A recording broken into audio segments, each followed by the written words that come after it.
বাংলাদেশিদের যে বিষয়গুলো আসলে তাদের জীবনকে লেভেল আপ করতে পারে, উপরের দিকে নিয়ে যেতে পারে, সেই বিষয়গুলো আমরা জানব। সেই বিষয়গুলো যদি আমরা ফলো করতে পারি তাহলে বাংলাদেশি হিসেবে আমরা ভালো করতে পারবো। তো এমন কয়েকটি বিষয় নিয়ে আমি আজকে আলোচনা করব, যেগুলো আমাদের সকলেরই শেখা দরকার। সকলেরই এই জীবনকে উন্নত করার ক্ষেত্রে বা জীবনকে যদি আমরা আরও এক ধাপ এগিয়ে নিয়ে যেতে চাই তাহলে আমাদের এই জিনিসগুলো অবশ্যই করতে হবে। এক নম্বর যে জিনিসটা আপনি করবেন সেটা হচ্ছে আপনার ইমোশনকে কন্ট্রোল করতে হবে। আপনি যদি আপনার ইমোশনকে কন্ট্রোল করতে না পারেন তাহলে কিন্তু ইমোশন আপনাকে কন্ট্রোল করে ফেলবে। আর যার জীবনে আবেগ বেশি, যার জীবনে দেখবেন যে আবেগে ভরপুর, সে কিন্তু কখনোই ভালোভাবে কিন্তু লাইফকে সেট আপ করতে পারে না, বা একটা সময় গিয়ে তাকে হোঁচট খেতে হয়। তো এইরকম ইমোশনকে আপনি যদি প্রথম থেকেই কন্ট্রোল করতে পারেন, বা ইমোশনকে যদি আপনার যে মনের যে জোর সেটা দিয়ে যদি সেটাকে অতিক্রম করে যেন যেতে না পারে ইমোশন, সেই বিষয়টা আপনাকে সবসময় মাথায় রাখতে হবে। এজন্য আপনার যে কোনো ধরনের ইমোশন যেন অতিরিক্ত কোনো ইমোশন আপনি এক্সপ্রেস না করেন, বা অতিরিক্ত কোনো ইমোশনের জন্য আপনার ক্ষতি না হয়, সেই জিনিসটা আপনাকে অবশ্যই মাথায় রাখতে হবে। অতিরিক্ত ইমোশন হলে কি হয়, আমরা আমাদের নিজেদের যে অস্তিত্ব, নিজেদের যে যোগ্যতা, সেটা কিন্তু আমরা ভুলে যাই। তো এই জন্য ইমোশনকে আমাদের কন্ট্রোল করতে হবে। 2 নম্বরে যে জিনিসটা খুব জরুরি সেটা হচ্ছে keep yourself at first position.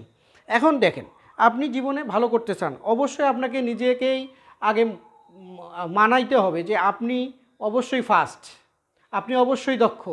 আপনি যদি নিজেকে যদি আপনি নিজের মনকে যদি আপনি স্যাটিসফাই করতে না পারেন যে আপনি দক্ষ, আপনি ফার্স্ট, তাহলে কিন্তু অন্যরা আপনাকে কিন্তু সেই স্যাটিসফিকেশনটা দিবে না, বা অন্যরা আপনাকে কিন্তু এই মূল্যায়নটা করবে না। আর আপনার যদি মনে হয় যে না, আপনি ফার্স্ট পজিশন এখন পর্যন্ত যে যোগ্যতা অর্জন করা দরকার সেটা হয়নি, সেক্ষেত্রে আপনি ফার্স্ট পজিশন অর্জন করার জন্য যে গ্যাপগুলো আপনার আছে সেগুলো দূর করে আপনি ফার্স্ট হন। অর্থাৎ আপনার মনের মধ্যে এটা রাখতে হবে যে আপনি ফার্স্ট, এই ফার্স্ট রুলটা আপনাকে রাখতে হবে।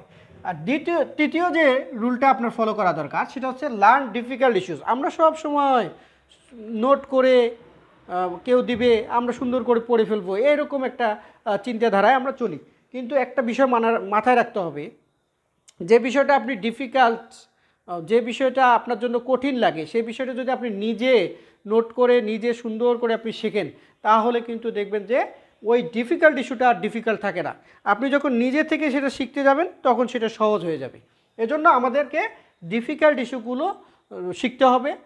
সহজ ইস্যুগুলো বা সহজ যে নোট সেগুলো পড়ে আমরা জীবন পার করে দেব, বা আমাদের পড়ালেখার যে পথ সহজ করব, এরকম চিন্তা থেকে আমাদেরকে বেরিয়ে আসতে হবে।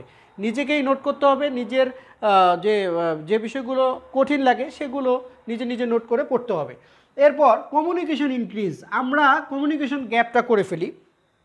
হয়তো স্কুল কলেজ ভার্সিটি জীবনে অনেক কমিউনিকেশন আমাদের ছিল, অনেক বন্ধুবান্ধব, কিন্তু ভার্সিটি জীবন পর বা একটা লেভেল থেকে এসে, একটা ক্লাস থেকে এসে আমরা আরেকটা ক্লাসে যখন ঢুকি তখন আমরা আগের ক্লাসে সব কিছু ভুলে যাই। এই ভুলে যাওয়ার প্রবণতা আমাদেরকে বাদ দিতে হবে। তো আমাদেরকে কমিউনিকেশন ইনক্রিজ করতে হবে।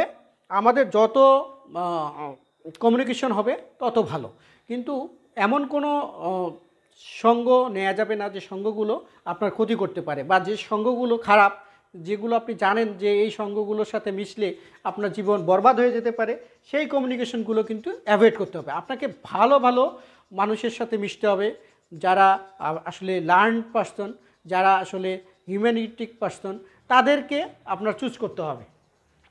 তো এই কমিউনিকেশন ইনক্রিজ করতে হবে তাদের সাথে। এরপর যেটা খুব জরুরি, এটা আমরা অ্যাভয়েড করি, আমি নিজেও এটা অ্যাভয়েড করি, সেটা হচ্ছে কিপ ফিটনেস ফিট। অর্থাৎ আপনি যদি ফিটনেসটা ঠিক না রাখেন, নিজের কেয়ার নিজে না করেন, নিজের শরীরের যত্ন না নেন, ব্যায়াম না করেন, নিজের লাইফকে যদি আপনি যত্ন না নেন, তাহলে কিন্তু আপনি কখনোই আপনার ফিটনেস ধরে রাখতে পারবেন না। আর একটা কথা মনে রাখতে হবে, স্বাস্থ্যই সম্পদ, স্বাস্থ্যই সকল সুখের মূল। আপনার আজকে স্বাস্থ্য খারাপ হয়ে যাক, আপনার কিছুই থাকবে না। এরপর